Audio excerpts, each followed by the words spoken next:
last, ready to make my fortune. They called it Black Monday. By 4 p.m., the market had dropped 508 points. Recessions can be extremely scary. However, they don't have to be. Between late 2007 and early 2009, American households lost an estimated $16 trillion in net worth, with 25% of households losing at least 75% of their net worth and 50% of the population losing at least 25%.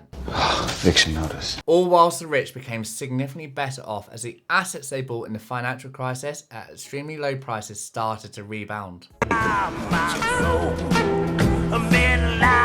As you can see from this chart, this is a common theme. It was even worse in the pandemic, where the top 10 richest men doubled their net worth, whilst the income of the 99% of the population fell. There's some shady stuff going down. Now, personally, I don't like being on the losing side, do you? Knowing this, let's ensure we do like the rich and we are on the winning side when the next recession inevitably comes. I'll give you a clue, the economy isn't looking great right now. I will link a video at the end showing the alarming warning signs that we're currently experiencing. It's definitely worth watching. Let me start by sharing some sound advice from the famous Warren Buffett. He says, be fearful when others are greedy and be greedy when others are fearful. In other words, the best time to buy a stock is when everyone else is panic selling. And also be extremely careful when hubris is at an all-time high and everyone is buying into a bubble. When everyone is talking about stocks and is giving you stock tips, this is a classic sign of a bubble and time to reconsider your investment. Personally, I think we're there right now. The other day, my Uber driver was trading stocks whilst he was dropping me back from the train station. To emphasize this point, let me share the story about Joe Kennedy. He famously said, if shoeshine boys are giving you stock tips, then it's time to get out of the market. In 1929, a shoeshine boy offered investment advice to Joe Kennedy. Instead of following the advice, Kennedy went back to his office and sold all of his investments. When everyone was talking about something, Kennedy assumed it was over. As you will know, the Great Depression started that year in 1929, and this is sound advice to live to by today. Now we understand this logic, let's discuss how best we can not only protect our assets, but also maximize wealth creation during and immediately after a recession. So the very first thing we must do is get our finances under control. If you have any non-mortgage debt, pay this off as quickly as possible. Having debt erodes your ability to generate wealth. If you pair this with losing your job, it can be catastrophic. If you're unable to meet your financial obligations, you can quickly lose your assets and even be evicted from your house, which would be terrible. Secondly, build an emergency pot.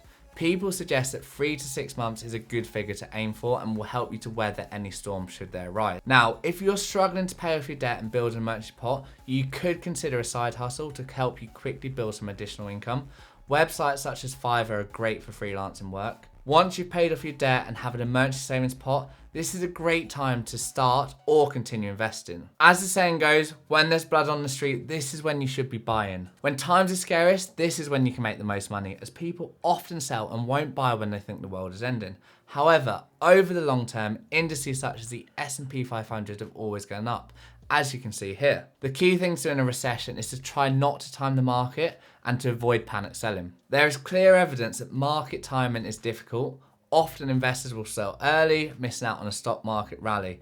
By contrast, staying invested through highs and lows has generated competitive returns, especially over longer periods.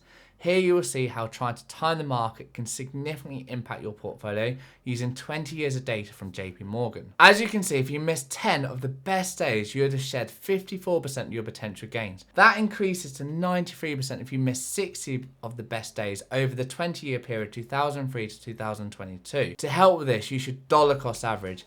Here you invest a fixed amount regularly. This strategy reduces the impact of market volatility, and this ensures you buy less when the share price is high and more when the share price is lower. Personally, I invest a fixed amount every Monday into the S&P 500, plus a number of shares that I like. Next, if you want to buy individual stocks, focus on defensive stocks. These include consumer staples, in other words, companies selling essential goods such as food and personal care products. These tend to be more resilient during and immediately after recession. Healthcare stocks are also a good option as demand stays relatively stable, along with utilities, as people always need electricity, gas and water, even in an economic downturn. In addition to defensive stocks, you could consider counter-cyclical stocks.